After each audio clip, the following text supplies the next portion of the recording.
저희가 오늘은 선한 목자 주일이라고 부르는 날입니다. 우리가 목자, 선한 목자, 양 이야기를 할 때에 이 목자와 양의 이미지는 성경에 굉장히 많이 등장하며 특별히 이스라엘과 하나님의 관계를 이야기할 때 이 목자와 양 이야기를 많이 합니다. 또 대부분의 사람들, 심지어는 교회를 다니지 않는 사람들도 외우고 있을 정도인 시편 23편은 바로 이 목자와 양의 관계를 잘 설명해 주고 있습니다. 제가 청년들하고 이 선한 목자 부분을 공부를 할 때 한 가지 질문을 받았는데 그 질문이 무엇이냐면 선한 목자라고 해서 양털 안 깎는 거 아니지 않냐? 선한 목자도 양털 깎아서 그 털 팔아서 먹고 산다, 이런 이야기였습니다. 그래서 예수님이 선한 목자라고 말하는데 그 요지가 무엇인 거냐? 무슨 말 하려고 하는지 이해가 되시죠? 무엇이 싹군과 목자, 선한 목자를 구별해내는 것인가? 선한 목자와 싹군 목자의 차이는 평상시에는 나타나지 않습니다. 양털을 깎을 때 좀 더 조심해서 깎는다, 그런 거 없습니다. 당신들이 정말로 배고프고 이럴 때 자기 무리에 있는 양을 잡아먹는다, 저는 같은 거라고 생각합니다. 평상시에 양떼를 지키기 위해 또 양떼를 이끌기 위해 수고하는 것, 땡볕에서 이렇게 수고해서 얼굴이 까맣게 타가는 것 다 똑같습니다.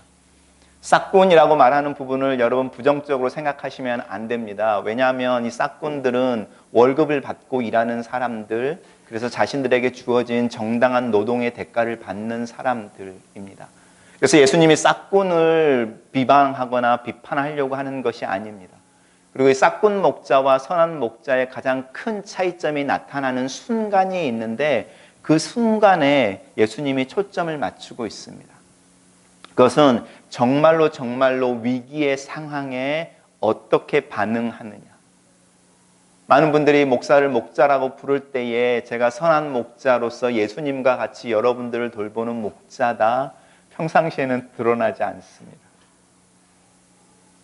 정말로 위급한 상황이 있을 때 여러분이 정말로 저한테 와서 밥 한 끼를 주십시오, 이렇게 말할 때, 아니면 지금 당장 필요한 것들이 있는데 정말로 어찌할 수가 없으니 목사님이 조금이라도 도와줄 수 있겠습니까? 라고 말할 때, 아니면 여러분이 정말로 위기의 상황에 있을 때, 그때겠죠.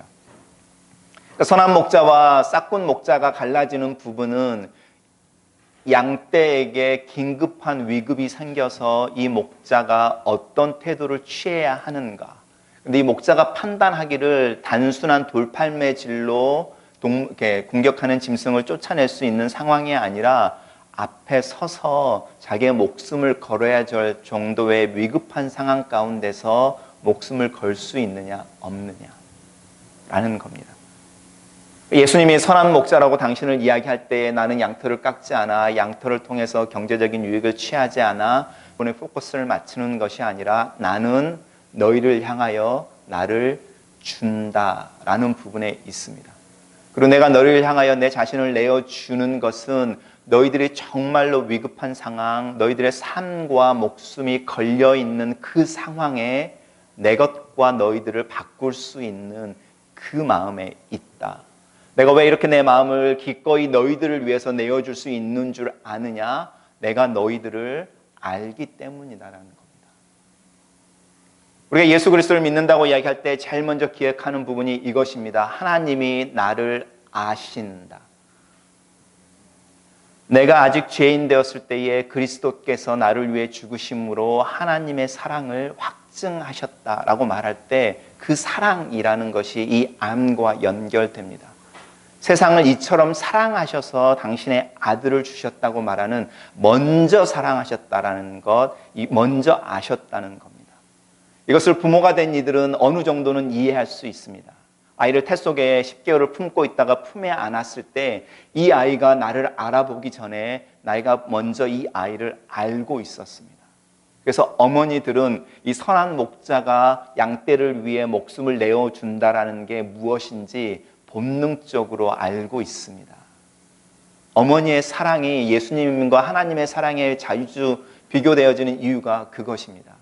어머니는 자녀들을 알고 있습니다. 이거는 아무리 좋은 아빠, 자상한 아빠라고 해도 넘을 수 없는 선입니다. 제가 아이들에게 화를 내면 그 화를 낸 이후에 아이들과 관계가 예전으로 절대로 돌아가지 않는 걸 경험합니다. 한 번 화를 내고 한 번 혼을 내면 그 관계가 다시 친해지지만 그 화를 내기 전의 단계로는 돌아가지 않습니다. 뭔가 이렇게 그 관계가 굉장히 순수하고 이렇게 무오지순했는데 거기에 먼지 하나가 떨어진 것 같이 또 다른 관계로 가지만 그 전의 관계로는 돌아가지 않습니다. 근데 제 아내는 아무리 화를 내고 아이들에게 이야기를 해도 그 아이들과 엄마의 관계는 변하지 않는 것 같습니다. 왜냐하면 그것이 이 안다라는 것 속에 있습니다.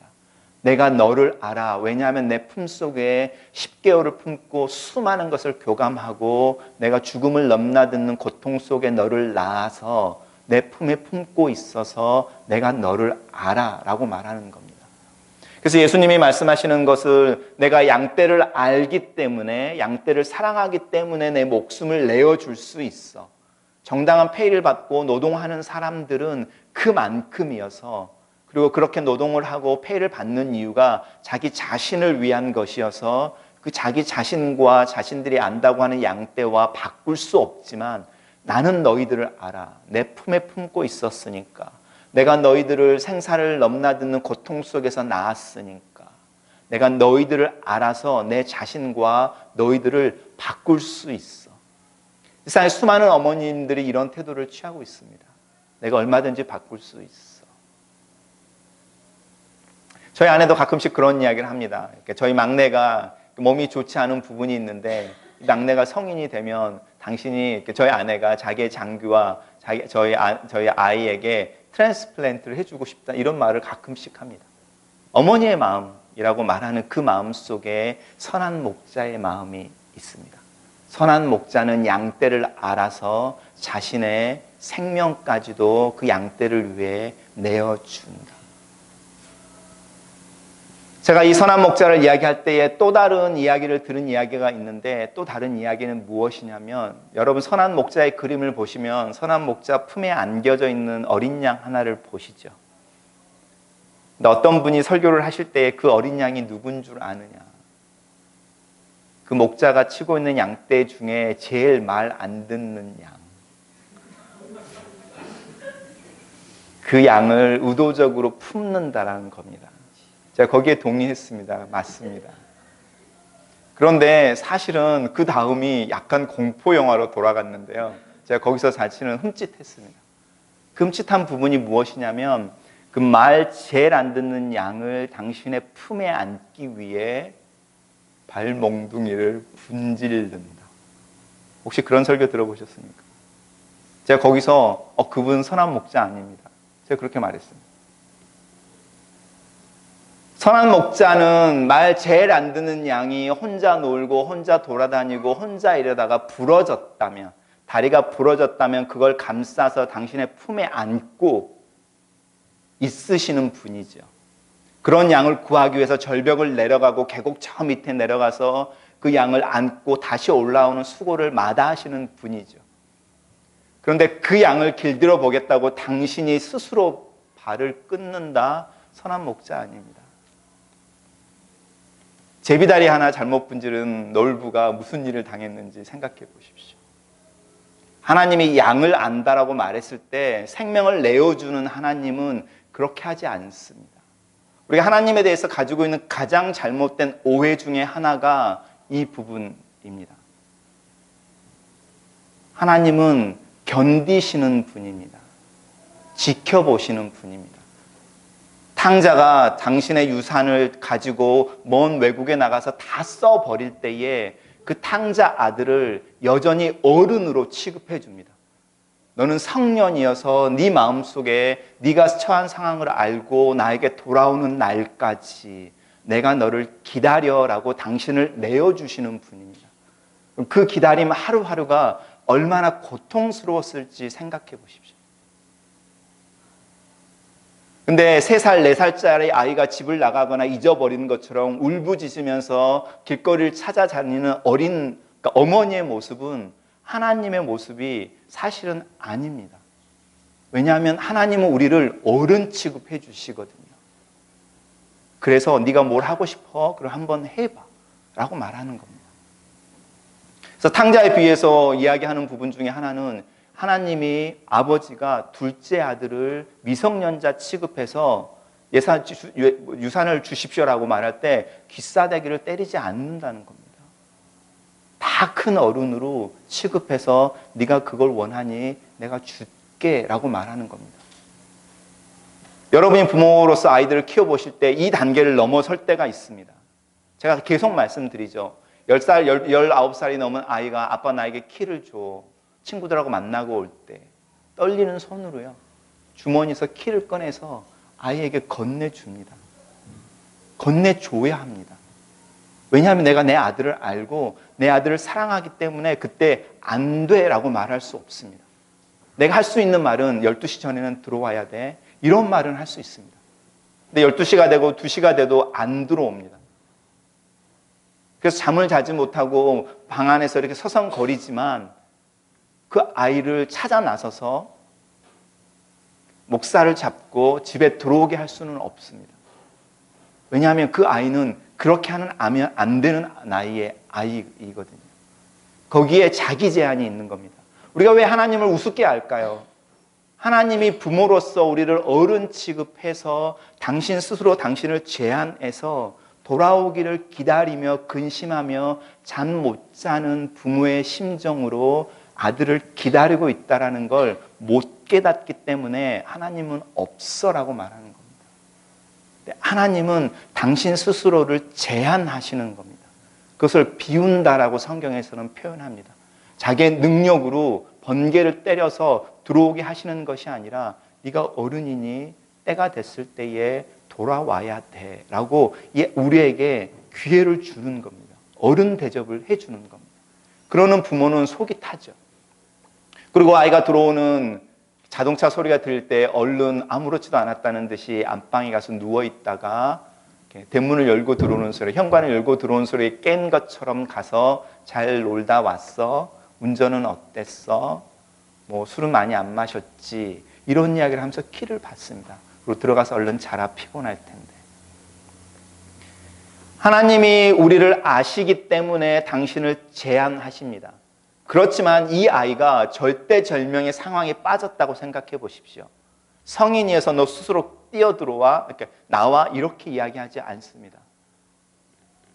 차라리 내가 죽을 수 있을지언정 내가 그 아이를 어떻게든 꺼내보려고 아버지로서 엄마로서 물속에 뛰어들어갑니다.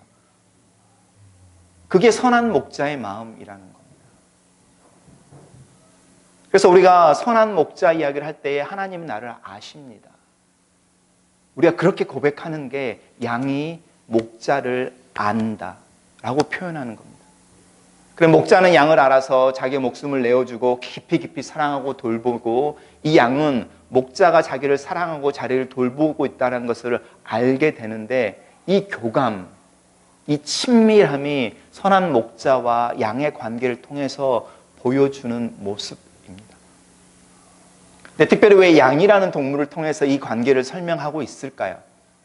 예를 들어서 낙타라든지 염소라든지 뭐 소라든지, 아니면 그 당시에는 뭐 여러 가지 동물들이 있었으니까 그런 걸로 이야기를 할 수 있죠. 우리 같으면 뭐 닭이라든지 아니면 뭐 개떼라든지. 왜 양일까요? 양은 사람들이 훈련시켜서 사람들을 의지하도록 만든 가장 오래된 동물들 중에 하나입니다. 뭐 개도 그 중에 하나겠죠. 그렇지만 개는 여전히 어느 정도의 야생성을 가지고 있어서 주인이 없이 유기견의 형태가 돼도 생존할 수 있는 능력이 있습니다. 근데 양은 절대로 자생할 수 없는 종류의 짐승이라고 알려져 있습니다. 지금이라도 우리가 양 한 마리를 들여다 풀어놓으면 이 양이 알아서 살아갈 수 있다. 그렇지 못하는, 겁도 많고요. 눈이 굉장히 나빠서 자기 주변에 무슨 일이 있는지를 알아보지 못하는. 그래서 맨 앞에 양 한 마리를 끌고 목자가 가면은 그 나머지 양들이 따라오는 이유가 잘 훈련되어서가 아니라 바로 자기 눈앞에 있는 것만 볼 수 있어서 바로 앞에 있는 양의 뒷공무니만 보고 따라다니는 중에 함께 움직이는 행렬을 만들어낸다는 겁니다. 그러니까 가장 인간의 의존적인 동물의 대표가 양인 겁니다. 그래서 이 양이 목자를 안다라고 말하는 부분 속에 하나님을 향한 기본적인 신뢰가 필요합니다. 하나님이 나를 돌보고 계셔. 하나님이 나를 케어하셔. 내가 처한 어떤 상황 속에서도 하나님이 나를 케어하고 계시고, 내가 정말로 위급한 상황, 그분이 물불 안 가리고 뛰어드실 거야. 그때는 이 세상의 어떤 기적과 상관없이 나에게 들어오셔서 나로 그것을 알게 하시고 행할 수 있는 힘을 주실 거야 라는 게 우리의 믿음인 겁니다. 양이 목자를 아는 것. 근데 예수님이 이 양이 목자를 알고 목자가 양을 안다라는 관계를 어디에 비교를 해버리시냐면, 예수님이 하나님을 알고 하나님이 예수님을 아는 관계에 비교하십니다. 아버지가 나를 알고 내가 아버지를 아는 것처럼 내가 양을 알고 양이 나를 안다. 우리는 그게 무엇인지 알 수 없죠. 저희가 저희 아이들을 향해서도 어떠면 그런 이야기를 하고 있는지도 모르겠습니다. 네가 언젠가는 아빠의 마음을 알게 될 거야. 내가 왜 이러는지. 저도 어릴 때 제일 많이 들었던 말이, 너도 자식 낳아서 키워봐. 그러면 나를 알 거야. 이 안다고 하는 부분이 관계 속에 있는데, 저희는 사실 예수님과 하나님의 관계가 어떠했는지 잘 알 수 없습니다. 근데 한 가지 알 수 있는 것은 그분들 사이에 숨김이 없었다는 겁니다. 그리고 철저하게 더불어 존재하고 계셨다는 겁니다. 그래서 이 양과 목자의 관계, 그리고 양과 양들의 관계 속에서 중요하게 묘사되어지는 다른 요소 하나는, 양들은 절대적으로 함께 모여 있으므로 안전해진다는 겁니다. 그래서 왜 예수님이 교회라는 공동체를 세우셨는지를 생각해 보셔야 합니다. 그리고 오늘 본문 속에서 말씀하시죠. 지금 나와 함께 모여져 있는 내 우리에 있는 양들 뿐만이 아니라 이 우리 안에 들어올 다른 양들, 그 양들까지도 내가 알아서 우리를 이야기하시는 거죠. 내 목숨을 내어준다. 빼앗기는 것이 아니라 내어준다. 예수님이 우리가 아는 것처럼 십자가에서 당신을 내어주셨습니다. 빼앗기는 것은 희생자가 되지만 내어주는 것은 희생이 되는데, 이 희생은 열매를 만들어냅니다. 곡식을 이야기할 때도 마찬가지입니다. 생명을 빼앗겨 버리면 말라 비틀어 죽어버리는 희생인 거죠. 환경의 희생, 작물이 되지만 스스로 목숨을 내어주면 싹을 피우고 열매를 메우는 곡식이 됩니다. 예수님께서는 그거를 보고 계시는 겁니다. 그러면서 우리에게 말씀하시기를, 내가 너희를 알고 사랑해. 그래서 내 목숨을 너희들을 위해서 내어준다. 그러면 기대하는 게 있으시다는 거잖아요. 그렇죠? 선한 목자에 있어서 마지막 원리는, 예수님이 우리를 사랑하시고 아십니다. 그래서 당신의 목숨을 내어주십니다. 그리고 그 내어준 목숨이 다른 형태로 바뀌어서 열매를 맺을 것을 기대하고 계십니다. 그게 뭐냐는 겁니다. 예수님이 기대하시는 열매가 무엇일까요? 우리가 잘 알고 있는 다윗의 시편 23편을 한번 가보십시오. 우리가 23편 설교를 들을 때에 여러분이 대부분의 기억하는 이야기 중에 하나는, 이 선한 목자 아래에 있는 양이 뭐 한다고요? 눕는다고요. 연약한 동물들이 누우는 거 보셨습니까? 연약한 동물들은 항상 긴장 상태로 있습니다. 저희도 개를 2마리를 키우고 있는데, 한 개는 항상 긴장 상태에 있고요. 한 개는 정말로 릴렉스한 놈입니다.